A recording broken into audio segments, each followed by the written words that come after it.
I'd give $1,000 to have this other golden-haired beauty appear upon the scene."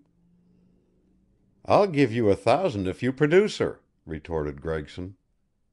"Good," laughed Philip, holding out a hand. "I'll report again this afternoon or tonight." Inwardly he felt himself in no humorous mood as he retraced his steps to Churchill. He had thought to begin his work of clearing up the puzzling situation with Gregson, and Gregson had failed him completely by his persistence in the belief that Miss Brokaw was the girl whose face he had seen more than a week before. Was it possible, after all, that the ship had touched at some point up the coast? The supposition was preposterous.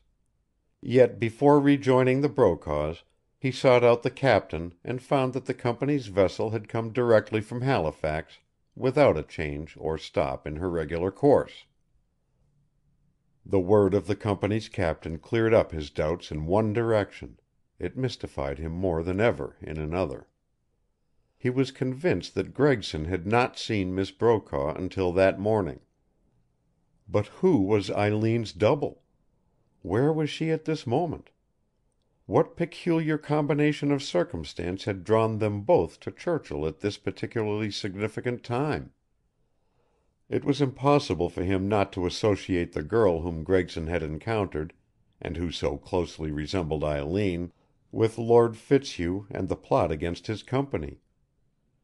And it struck him with a certain feeling of dread that if his suspicions were true, Jeanne and Pierre must also be mixed up in the affair. For had not Jeanne, in her error, greeted Eileen as though she were a dear friend? He went directly to the factor's house and knocked at the door opening into the rooms occupied by Brokaw and his daughter. Brokaw admitted him, and at Philip's searching glance about the room he nodded toward a closed inner door, and said: "Eileen is resting. It's been a hard trip on her, Phil, and she hasn't slept for 2 consecutive nights since we left Halifax." Philip's keen glance told him that Brokaw himself had not slept much. The promoter's eyes were heavy, with little puffy bags under them. But otherwise he betrayed no signs of unrest or lack of rest. He motioned Philip to a chair close to a huge fireplace in which a pile of birch was leaping into flame, offered him a cigar, and plunged immediately into business. "It's hell, Philip," he said, in a hard, quiet voice, as though he were restraining an outburst of passion with effort. "In another 3 months we'd have been on a working basis, earning dividends. I've even gone to the point of making contracts that show us 500% profit. And now this." He dashed his half-burned cigar into the fire, and viciously bit the end from another. Philip was lighting his own, and there was a moment's silence, broken sharply by the financier. "Are your men prepared to fight?" "If it's necessary," replied Philip. "We can at least depend upon a part of them, especially the men at Blind Indian Lake. But this fighting, why do you think it'll come to that? If there is fighting, we are ruined." "If the people rise against us in a body, yes, we are ruined. That is what we must not permit. It is our one chance. I have done everything in my power to beat this movement against us down south, and have failed. Our enemies are completely masked. They have won popular sentiment through the newspapers. Their next move is to strike directly at us. Whatever is to happen will happen soon. The plan is to attack us, to destroy our property, and the movement is to be advertised as a retaliation for heinous outrages perpetrated by our men. It is possible that the attack will not be by Northerners alone, but by men brought in for the purpose. The result will be the same if it succeeds. The attack is planned to be a surprise. Our one chance is to meet it, to completely frustrate it, to strike an overwhelming blow, and to capture enough of our assailants to give us the evidence we must have." Brokaw was excited. He emphasized his words with angry sweeps of his arms. He clenched his fists, and his face grew red. He was not like the old, shrewd, indomitable Brokaw, completely master of himself, never revealing himself beyond the unruffled veil of his self-possession, and Philip was surprised. He had expected that Brokaw's wily brain would bring with it half a dozen schemes for the quiet undoing of their enemies. And now here was Brokaw, the man who always hedged himself in with legal breastworks, who never revealed himself to the shot of his enemies, enlisting himself for a fight in the open. Philip had told Gregson that there would be a fight. He was firmly convinced that there would be a fight, but he had never believed that Brokaw would come to join in it.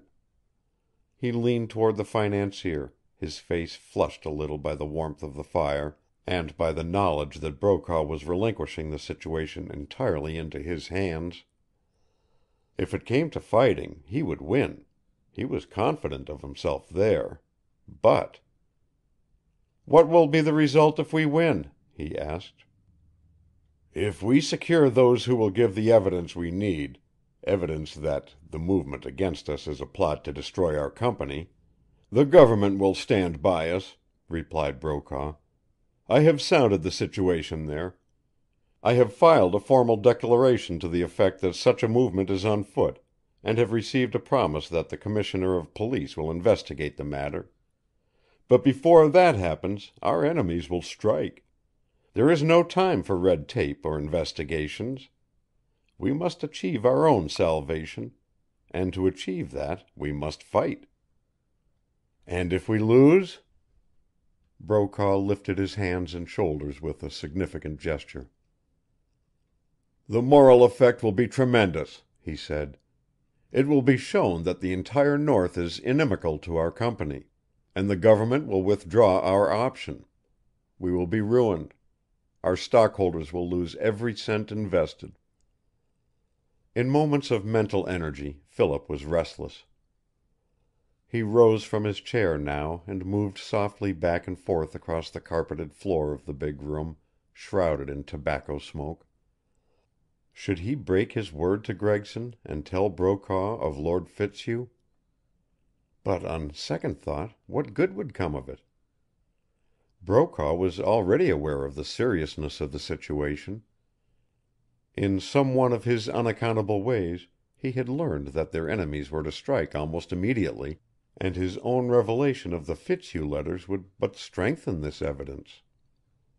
He would keep his faith with Gregson for the promised day or two.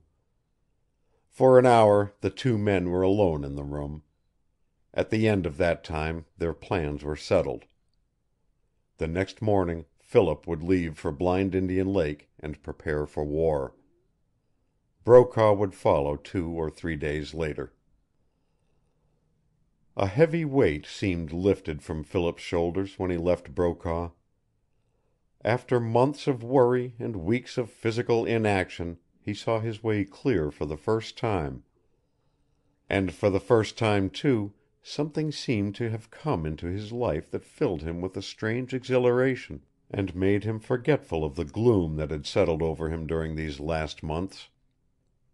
That night he would see Jeanne.